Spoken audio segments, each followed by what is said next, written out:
Assalamualaikum warahmatullahi wabarakatuh.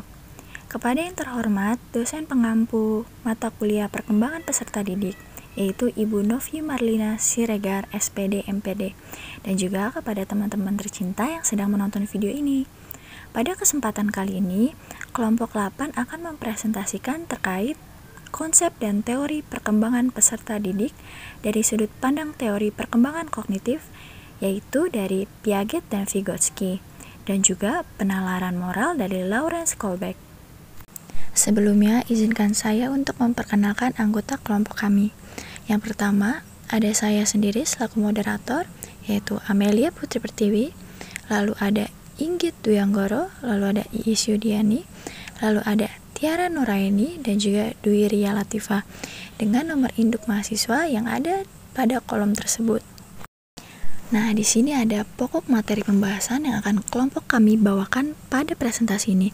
Yang pertama itu ada konsep dan teori perkembangan kognitif, lalu yang kedua ada konsep dan teori perkembangan kognitif menurut Jean Piaget, lalu yang ketiga ada konsep dan teori perkembangan kognitif menurut Lev Vygotsky, lalu yang keempat ada kasus penerapan teori Vygotsky dalam pembelajaran, dan yang terakhir ada konsep dan teori perkembangan moral menurut Lawrence Kohlberg. Mari disimak ya. Nah, pertama, di sini kita akan membahas mengenai konsep dan teori perkembangan kognitif. Teman-teman ada yang tahu tidak ya, apa sih perkembangan kognitif itu? Apa itu teori perkembangan kognitif? Nah, untuk kalian yang belum mengetahuinya, kita akan membahas dan mengulasnya bersama. Apa itu perkembangan kognitif?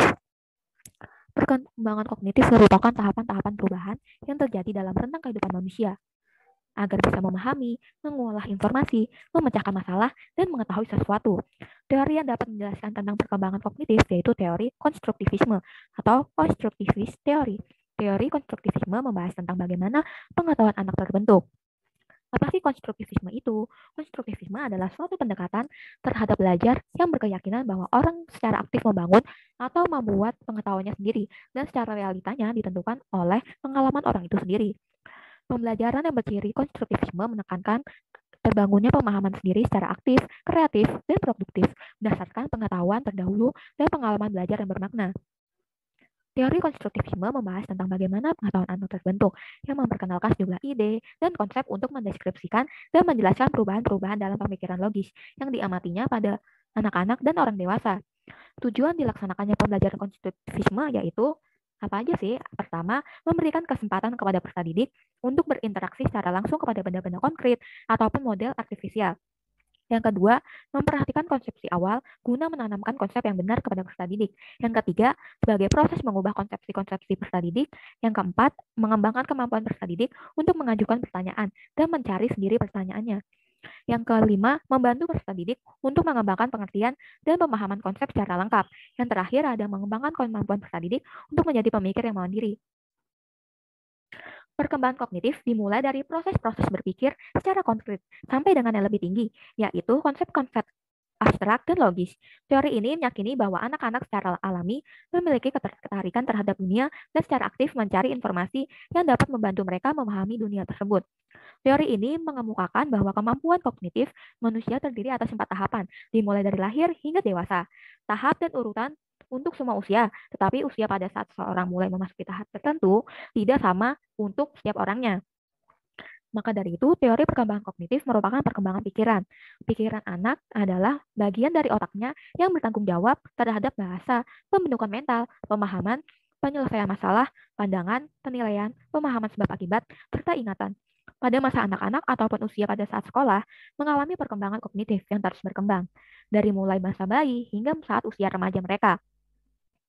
Nah, di sini ada dua tokoh terkenal yang memberikan kontribusi besar mengenai konsep dan teori perkembangan mengenai anak tersebut, yaitu pertama ada Jean Piaget, yaitu menggunakan pendekatan konstruktivisme kognitif atau kognitif konstruktivis. Yang kedua adalah Vygotsky, yaitu menggunakan pendekatan konstruktivisme sosial atau social konstruktivis.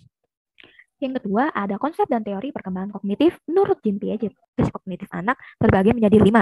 Ada skema, asimilasi, akomodasi, organisasi, dan equilibrium.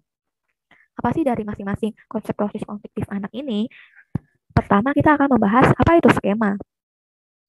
Skema adalah suatu struktur mental seseorang di mana ia secara intelektual beradaptasi dengan lingkungan sekitarnya, atau bisa dikatakan sebagai tindakan atau representasi mental yang mengatur pengetahuan. Skema akan beradaptasi dan berubah selama perkembangan kognitif seseorang, yang menjadi potensi umum yang dimiliki organisme untuk bertindak dengan cara tertentu, seperti tindakan memegang, menatap, menggapai, dan sebagainya. Seperti contohnya, misalnya skema memegang, kemampuan umum untuk memegang sesuatu. Skema memegang ini dapat dianggap sebagai struktur kognitif yang membuat tindakan memegang bisa dimungkinkan. Contoh kedua, seperti ada seorang anak yang mempunyai skema tentang sapi sebagai hasil belajar dari buku gambarnya. Selanjutnya misalnya ada proses penyerapan yang saling berkaitan. Seperti misalnya seorang anak belum mengetahui atau belum mengenal api. Suatu hari anak merasa sakit karena terkena percikan api. Maka berdasarkan pengalamannya terbentuklah struktur penyesuaian skema pada struktur kognitif anak mengenai api itu sendiri. Bahwa api adalah sesuatu yang dapat membahayakan. Oleh karena itu harus dihindari. Hal ini dapat dinamakan sebagai adaptasi. Dengan demikian, ketika ia melihat api secara refleks, ia akan menghindar. Semakin anak dewasa, pengalaman anak tentang api bertambah pula. Ketika anak melihat ibunya memasak, memakai api, anak itu melihat bapaknya merokok menggunakan api, maka skema yang telah terbentuk telah disempurnakan, bahwa api bukan harus dihindari, tetapi dapat dimanfaatkan. Yang kedua ada adaptasi. Adaptasi adalah istilah bagi struktur fungsional kognitif yang digunakan oleh Piaget untuk menunjukkan pentingnya pola hubungan individu dengan lingkungannya dalam proses perkembangan kognitif. Menurut Piaget, adaptasi ini terdiri dari dua proses yang saling melengkapi, yaitu ada asimilasi dan akomodasi. Asimilasi adalah penempatan informasi ke dalam skema atau kategori yang sudah ada. Selain itu, pengertian dari asimilasi adalah proses kognitif di mana seseorang dapat mengintegrasikan persepsi, konsep, atau pengalaman baru ke dalam skema atau pola yang sudah ada di dalam pikirannya, yang merujuk pada peleburan informasi ke dalam struktur kognitif yang sudah ada, serta dapat mencocokkan informasi tersebut ke dalam skema. Contohnya seperti seseorang anak yang diperlihatkan segitiga sama sisi, kemudian setelah itu diperlihatkanlah segitiga yang lain, seperti bentuk segitiga siku-siku. Maka asimilasi ini terjadi jika si anak dapat menjawab jika yang ditunjukkan adalah segitiga siku-siku, yang diperlihatkan adalah segitiga sama kaki, atau segitiga sama sisi. Yang kedua ada seorang anak melihat rusa dan menyebutnya menjadi sapi. Hal itu menjadi asimilasi. Kemudian mama mengatakan bukan, itu adalah rusa. Yang ketiga ada jika seorang anak sudah tahu tentang seekor kucing, kemudian ditunjukkan contoh kucing yang lain, maka kucing yang berikutnya akan dicocokkan dengan kucing yang sudah ada. Yang ketiga ada akomodasi. Akomodasi adalah penyesuaian skema yang ada agar cocok dengan informasi dan pengetahuan. Akomodasi dapat dikatakan juga sebagai pembentukan skema baru atau mengubah skema lama sehingga cocok dengan rangsangan yang baru, atau memodifikasi skema yang ada sehingga cocok dengan rangsangan yang sudah ada, sebagai bentuk proses penyesuaian atau penyusunan kembali skema ke dalam situasi yang baru. Contohnya, si anak bisa menjawab segitiga siku-siku pada segitiga yang diperlihatkan dalam gambar yang kedua. Seorang anak melakukan akomodasi dan mengembangkan skema tersebut menjadi mama rusa, ayah rusa, dan anak rusa. Contoh lainnya, bayi yang sama dengan botol belajar pada akhirnya memegang untuk menghisapnya. Sesuatu yang seharusnya tidak dilakukan dengan payudara ibunya memasukkan perbedaan pada benda-benda yang serupa. Yang ketiga ada organisasi. Organisasi adalah pengelompokan perilaku dan pemikiran yang terpisah ke dalam suatu sistem yang tingkatannya lebih tinggi. Organisasi ini merupakan suatu bentuk kehidupan guna untuk mengintegrasikan atau menyatukan struktur baik secara psikis atau fisiologisnya. Contohnya seperti seorang anak dapat menggenggam dan melihatnya. Pada mulanya anak hanya bisa melihat dan menggenggam benda yang diletakkannya di tangannya, belum dapat meraih benda tersebut. Namun lama-kelamaan, anak tersebut akan mampu mengkoordinasikan fungsi tangan dan melihatnya secara bersamaan untuk dapat meraih benda tersebut. Yang terakhir ada equilibrium, yaitu penjelasan bagaimana anak beralih dari satu tahap berpikir ke tahap berpikir lainnya, atau bisa dikatakan sebagai keseimbangan antara asimilasi dan akomodasi.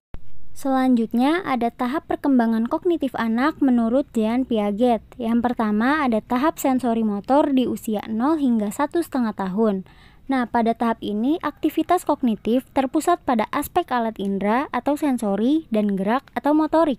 Artinya, anak hanya mampu melakukan pengenalan lingkungan dengan melalui alat inderanya dan pergerakannya.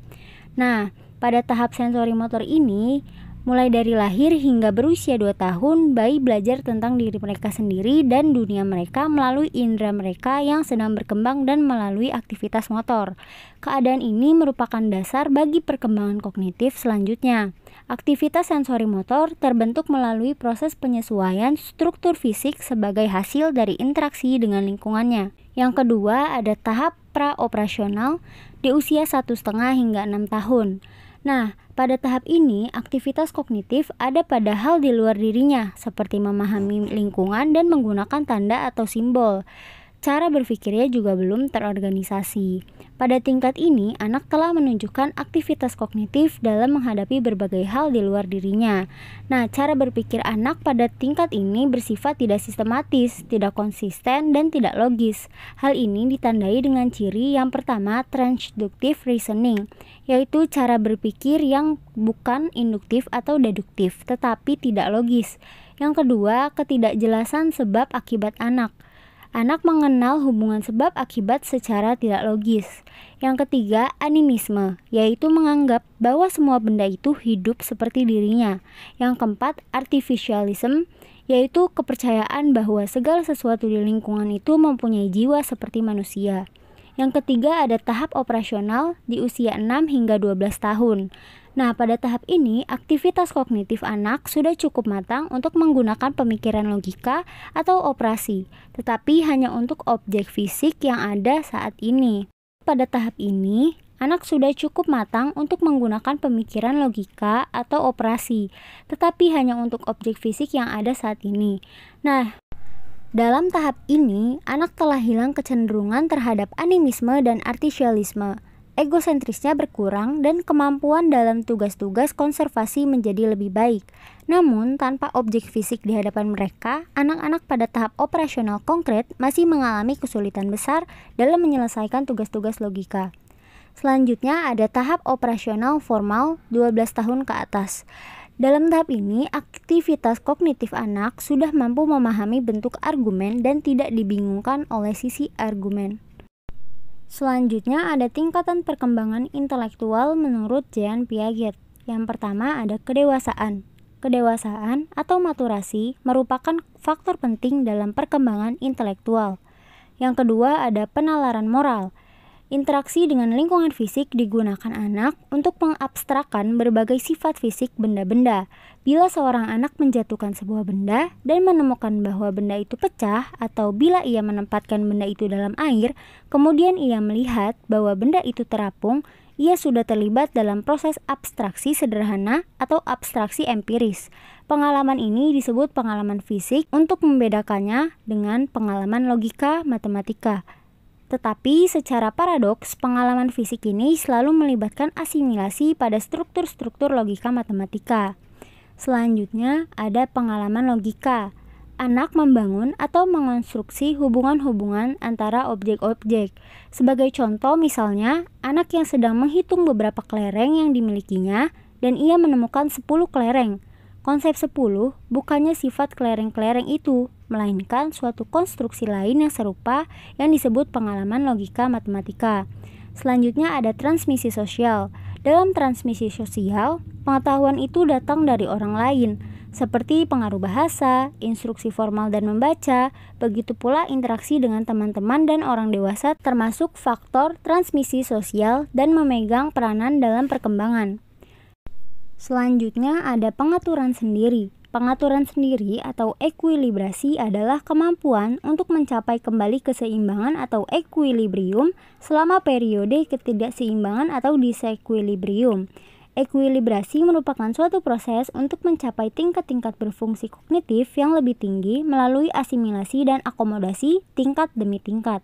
Jika pengaturan sendiri sudah dimiliki anak, ia mampu menjelaskan hal-hal yang dirasakan anak dari lingkungannya.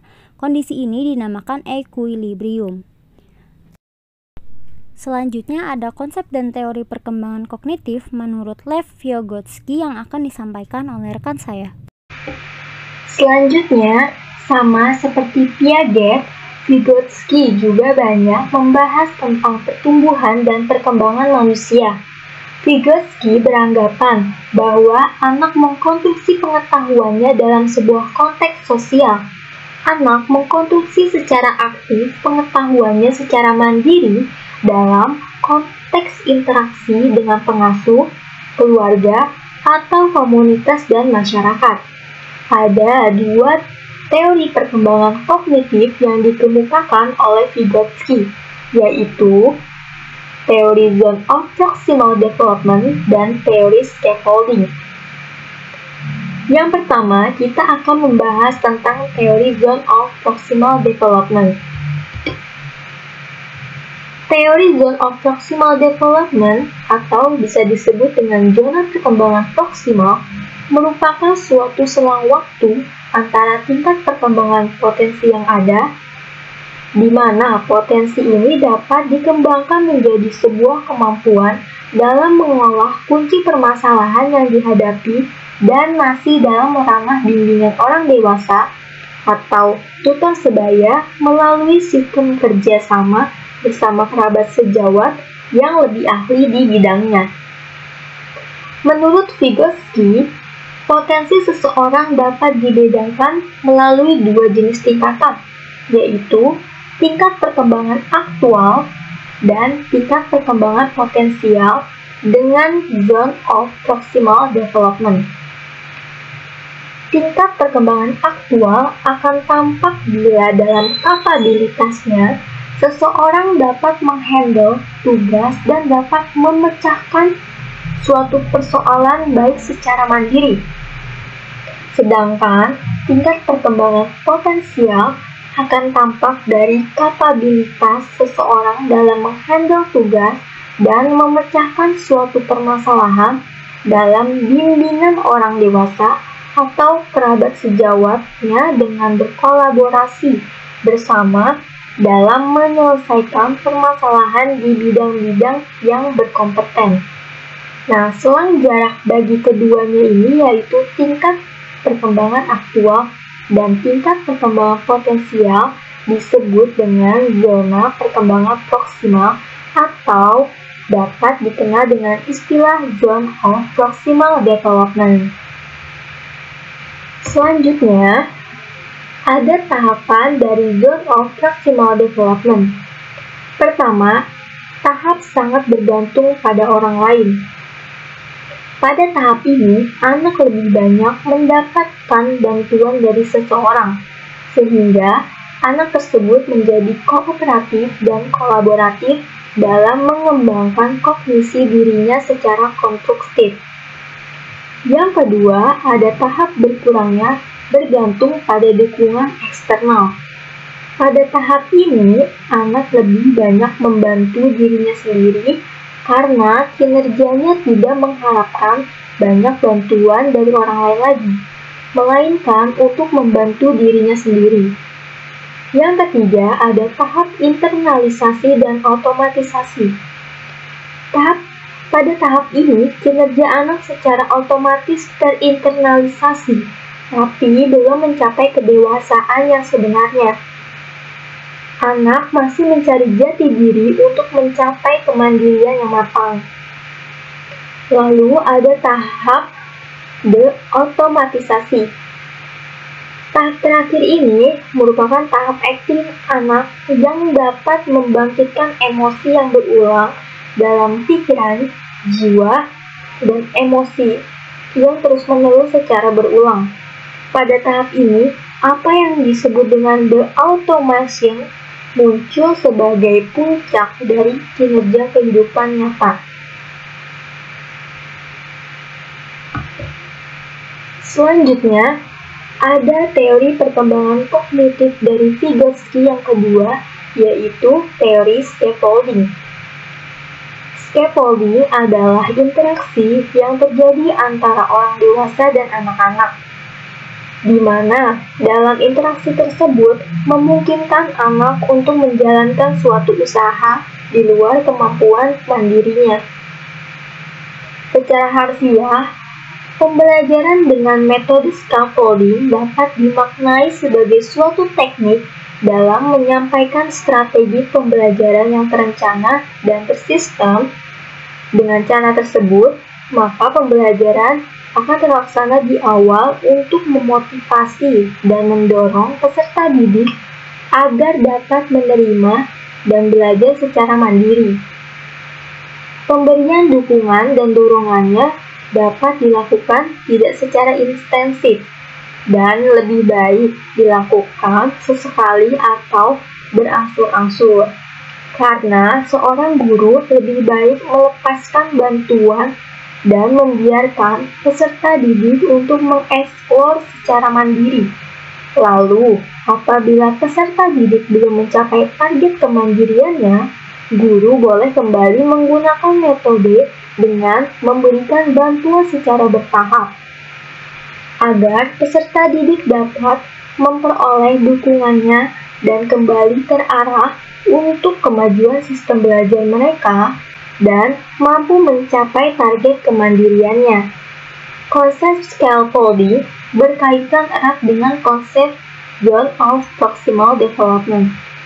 Scaffolding sebagai teknik pembaruan level dalam skala dukungan di setiap sesi pengajarannya.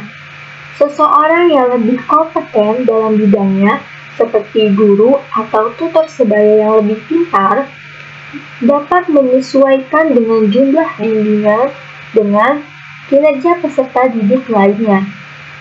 Pembahasan selanjutnya akan dijelaskan oleh rekan saya. Lalu, apa sih keuntungan pembelajaran scaffolding? Yang pertama, memotivasi dan mengaitkan minat siswa dengan tugas belajar. Yang kedua, menyederhanakan tugas belajar sehingga bisa lebih terkelola dan bisa dicapai oleh siswa. Yang ketiga, memberi petunjuk untuk membantu anak berfokus pada pencapaian tujuan. Yang keempat, secara jelas menunjukkan perbedaan antara pekerjaan anak dan solusi standar atau yang diharapkan. Yang kelima, mengurangi frustasi atau resiko. Dan yang terakhir, memberi model dan mendefinisikan dengan jelas harapan mengenai aktivitas yang dilakukan. Namun, pembelajaran scaffolding juga punya kelemahan loh. Yang pertama, susah mengontrol siswa, khususnya siswa yang memiliki taraf kemampuan rendah, dikarenakan jumlah siswa di dalam kelas lebih dari 30 siswa. Dan yang kedua, penelitian dilakukan pada semester pertama dan siswa belum memiliki buku pegangan. Maka, solusi yang dapat membantu mengatasi kelemahan pembelajaran scaffolding adalah tenaga pendidik meminta kepada siswa lain yang memiliki kemampuan tinggi untuk membantu siswa yang lain yang kurang paham, dan tenaga pendidik membuatkan LKS soal-soal untuk siswa. Selanjutnya, secara operasional menurut Departemen Pendidikan Nasional, tahapan-tahapan pembelajaran scaffolding adalah yang pertama, kinerja kemampuan dan tingkat perkembangan setiap anak didik untuk menetapkan Zone of Proximal Development atau ZPD. Yang kedua, memaparkan tugas representasi matematis kepada termin-termin yang rinci. Akibatnya, dapat membantu anak didik melihat zona yang di scaffold.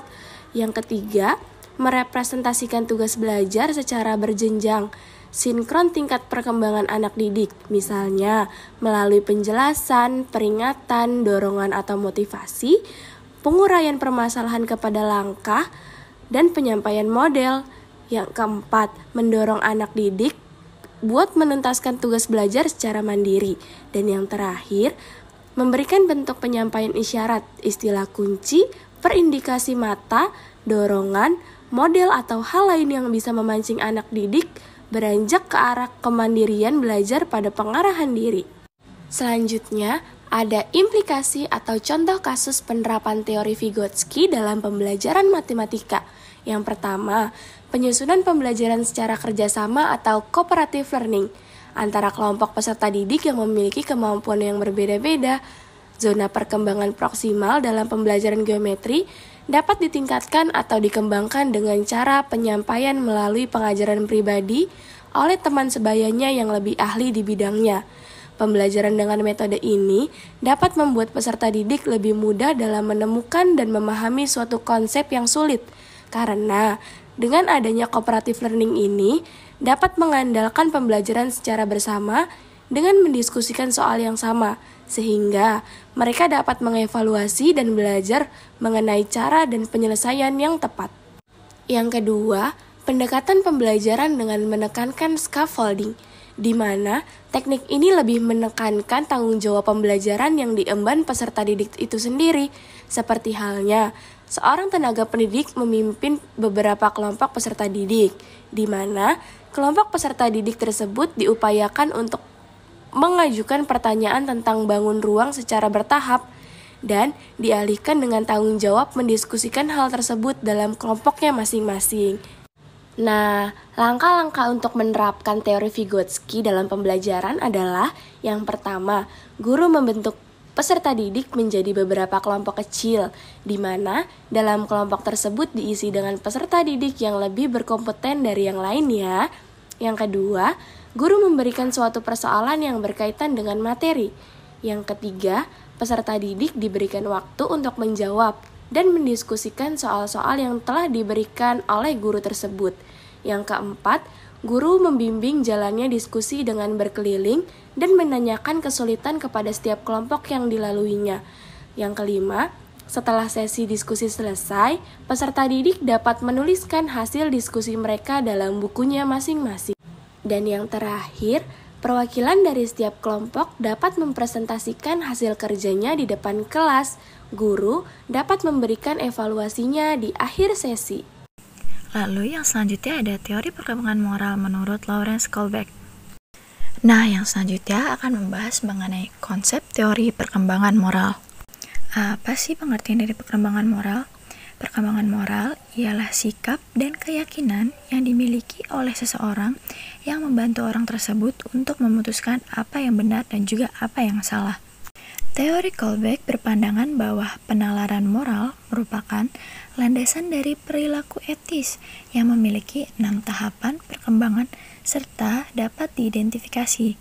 Kohlbeck juga meluaskan pandangan dari landasan yang dibuat oleh Jean Piaget dengan menentukan bahwa proses perkembangan moral pada prinsipnya bertalian dengan keadilan dan juga perkembangannya yang berlangsung dalam kehidupan sehari-hari. Dalam keenam tahapan perkembangan moral, Kohlbeck juga mengkategorisasikan 3 tingkatan dalam 6 tahapan tersebut. Yang pertama adalah tahap prakonvensional, yang kedua ada tahap konvensional, dan yang ketiga ada tahap postkonvensional. Dalam teori tersebut, Kohlbeck juga menggunakan karakteristik tentang dilema moral di dalam penelitiannya, dan ia tertarik pada bagaimana orang-orang akan menjustifikasi tindakan-tindakan mereka bila mereka tidak kekurangan dalam masalah moral yang sama.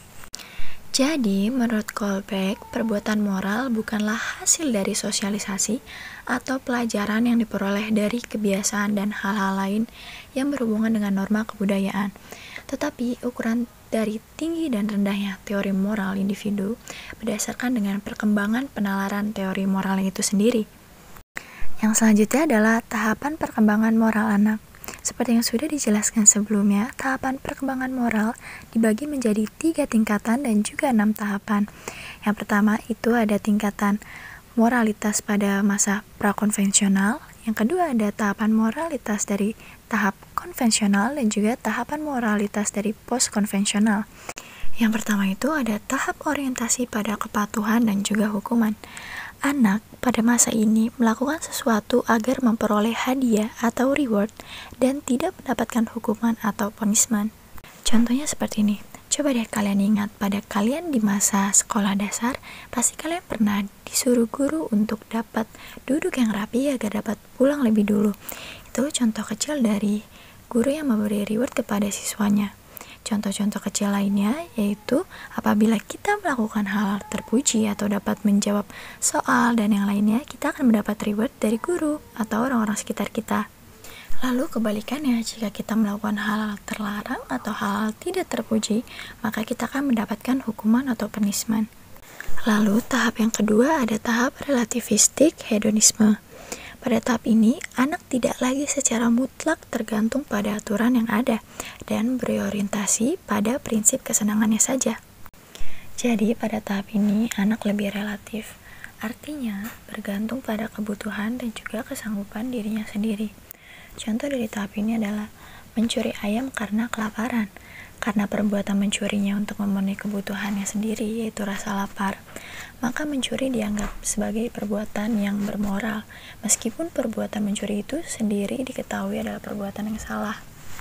Yang selanjutnya itu ada tingkatan moralitas pada konvensional, yaitu tahap ketiga, orientasi mengenai anak yang baik.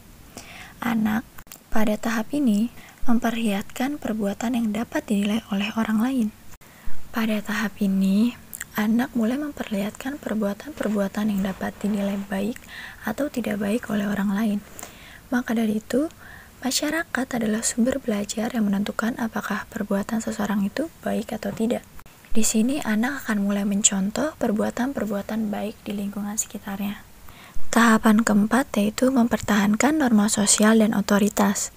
Pada tahap ini, anak menyadari kewajiban untuk melaksanakan norma-norma yang ada, serta mempertahankan pentingnya keberadaan norma di lingkungannya. Pada tahap ini, anak akan mempertahankan aturan-aturan atau norma-norma sosial yang ada di sekitarnya, dengan tujuan agar dapat diterima oleh lingkungan masyarakatnya. Dan juga agar dapat hidup secara harmonis, kelompok sosial harus menerima peraturan yang sudah disepakati bersama dan tidak lupa untuk melaksanakannya. Selanjutnya, pada tingkatan ketiga yaitu moralitas post-konvensional. Tahapan kelima yaitu orientasi pada perjanjian antara individu dengan lingkungan sosialnya. Pada tahap ini, anak melakukan hubungan timbal balik dengan lingkungan sosialnya dan menjalankan kewajiban yang ada. Hubungan timbal balik itu seperti apabila anak melakukan kewajibannya sesuai dengan tuntutan norma sosial yang ada di sekitarnya, maka dia berharap akan mendapatkan perlindungan dari masyarakat sekitarnya juga.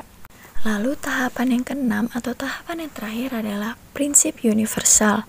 Pada tahap ini, anak memiliki sifat subjektif dalam mematuhi norma etik dan juga norma pribadi. Dalam tahap ini, unsur-unsur subjektif yang menilai apakah sesuatu perbuatan itu baik atau tidak, apakah norma itu baik atau tidak, dan subjektif ini juga berarti ada perbedaan penilaian antara seseorang dengan orang lain. Dalam hal ini, unsur etika akan menentukan apa yang boleh dan baik dilakukan oleh anak tersebut, atau sebaliknya. Berakhirlah sudah pemaparan dari kelompok 8. Semoga bermanfaat ya. Terima kasih telah menonton videonya.